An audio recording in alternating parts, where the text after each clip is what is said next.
जब संपूर्ण वैभव होते हुए भी प्रभु श्री राम का मन व्याकुल था, तब गुरु वशिष्ठ के ज्ञान ने उन्हें विषाद से बाहर निकाला। सुनिए बकुल जी की वाणी में। जय श्री राम।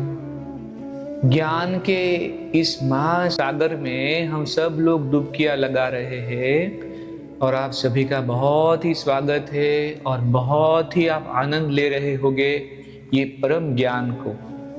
आज 17 फरवरी है और आज के दिन आगे क्या होता है वो हम देखेंगे। फिर से हम आपको बताते हैं कि आप बड़ी तीव्रता और धैर्यशीलता के साथ इस ज्ञान में डुबकियां लगाना। श्लोक। महाचिद्रूपम एव त्वं स्मरणं विधि वेदनं कार्य कारणाता तेन स शब्दो न च वास्तवः। अर्थ है, वह विचार रूप या अनुभव एकमात्र असीम चेतना ही है, न कोई कारण होता है, ना ही जिसे उसका परिणाम कहा जा सकता है। यह कारण यानी कि रीजन, परिणाम यानी कि फल, ये कारण और फल मात्र शब्द है, तथ्य नहीं है। सरस्वती ने आगे कहा, इस प्रकार हम कह सकते हैं कि ब्रह्मांड के पूर्ण अनस्तित्व का बोध ही मुक्ति या मोक्ष है। जब हम बहुत ही सटीक के साथ ये कह पाए कि ब्रह्मांड अस्तित्व ही नहीं है, अनअस्तित्व है, तब हम मोक्ष या फिर मुक्ति पाम चुके हैं, ऐसा बोल सकते हैं। अहम और ब्रह्मांड के अस्तित्व के मात्र खंडन की बात से यह बात अलग है, वह अधूरा ज्ञान है। मोक्ष तो वस्तुतः इस बात का बोध है कि जो कुछ भी है वह शुद्ध चेतना भर है। ऐसा भी नहीं है कि अहम का टूटना या ब्रह्मांड का टूटना यही मोक्ष है। उस बात का खंडन करना, उसको मोक्ष कहते हैं। हम बहुत ही बड़ी विश्वास दृढ़ता के साथ ये माने कि अहम और ब्रह्मांड दोनों मुझ में खत्म हो गया है, तब भी मोक्ष नहीं कहा जाता। लेकिन ये बात का बोध हो जाए कि सब कुछ शुद्ध चेतना है, तब और उसी बात में दृढ़ता पूर्वक स्थिर रहे तो मोक्ष है। अब एक नई हमारे पास उदाहरण, नई कहानी आती है, देखते हैं। मनु और उनकी पत्नी को सृष्टि संबंधी पहल जो ज्ञान हुआ था वह विब्रह्म था। वह सृष्टिकर्ता ब्रह्मा का विचार रूप था। ब्रह्मा प्रच्छन्न विचार रूप यानी कि स्मृति से रहित थे। सृष्टि से पहले प्रलय हुआ था और उस समय ब्रह्मा मुक्ति प्राप्त कर चुके थे। इस युग के आरंभ में जिसे सृष्टि करने का अधिकार मिलता है और वह सोचता है कि मैं नया सृष्टि करता हूं, इसे शुद्ध संयोग ही माना जाना चाहिए। यह तो ठीक उसी प्रकार है कि कौवा नारियल के पेड़ पर बैठा और नारियल गिर गया। ये दोनों भिन्न भिन्न बातें हैं, एक दूसरे से स्वतंत्र है। हाँ, यह नहीं भूलना चाहिए कि जो कुछ भी होता है वह विचार रूप या अनुभव एकमात्र असीम चेतना ही है। न कोई कारण होता है, न कोई परिणाम कहा जा सकता है। सब केवल शब्द मात्र है, तथ्य नहीं है। तो लीला ने कहा, हे देवी, आपके शब्द सचमुच सच्चा ज्ञान कराते हैं। मैंने ऐसी बात पहले कभी नहीं सुनी, इसलिए ठीक से मन में बैठ नहीं रही है। महर्षि वशिष्ठ के असली घर को देखने की इच्छा है। अब कौन महर्षि वशिष्ठ?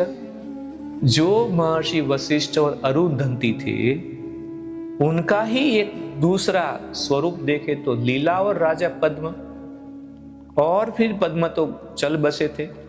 फिर सरस्वती ने बोले कि भाई ये आप ही हो। तो लीला बोलती है कि मुझे महर्षि वशिष्ठ का घर देखना है। कहां से कहां जाते हैं आप? जुड़े रहिएगा। सरस्वती ने कहा, अरे लीला, अपने इस वर्तमान रूप को पहले त्यागो और शुद्ध आध्यात्मिक अंतर्दृष्टि प्राप्त करो। जैसे हमारे गंगा सती ने भी यही बोला है, शुद्ध अंतर्दृष्टि प्राप्त करो। तो जो आप क्या होता है, हम हमारे अहम भाव से इस शरीर को ठोस समझ बैठते हैं। है कल्पना मात्र, ठोस समझ के इतना ठोस समझे बैठे हैं कि आपके पास 1000 इसके दावे हैं कि मैं ठोस नहीं हूं। इतना गहराई से ठोस हो गया है। तो पहले इसको त्यागो। सिर्फ ब्रह्म को ही ब्रह्म का दर्शन और बोध हो सकता है। मेरी काया शुद्ध प्रकाश, शुद्ध चेतना से बनी हुई है। तुम्हारी काया ऐसी नहीं है।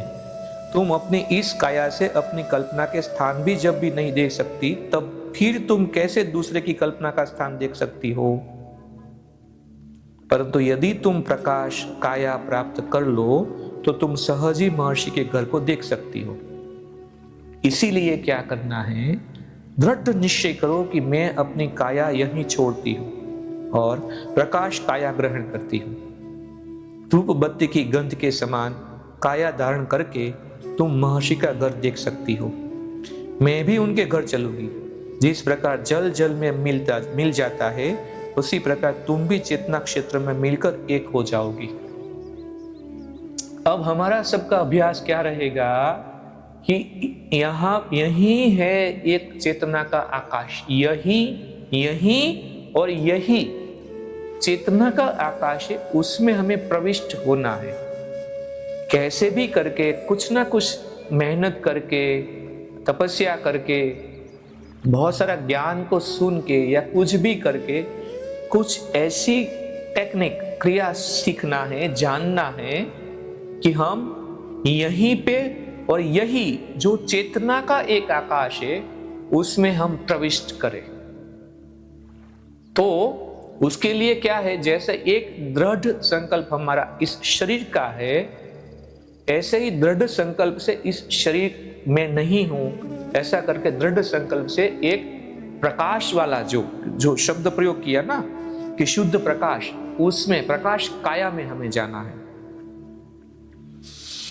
इस ध्यान का डटकर अभ्यास करने से ही, बहुत ही डटकर अभ्यास करना है इसका, तुम्हारी काया शुद्ध चेतना में रूपांतरित हो जाएगी और अति सूक्ष्म रूप धारण कर लेगी। मैं तो अपने सूक्ष्म काया को भी देख सकती हूँ, तुम इस प्रकार नहीं देख सकती। तुम पदार्थ रूपी संसार ही देख सकती हो। अज्ञानवश अपनी इच्छा से ही इस अज्ञान का वर्ण किया जा सकता है और बुद्धिमत्ता तथा अनुसंधान के द्वारा इसे हटाया भी जा सकता है। तथ्य यह है कि ऐसे अज्ञान का अस्तित्व ही नहीं है। न यहाँ अबुद्धिमत्ता है, न अज्ञान, न बंधन और ना ही मोक्ष। बस है तो केवल शुद्ध चेतना।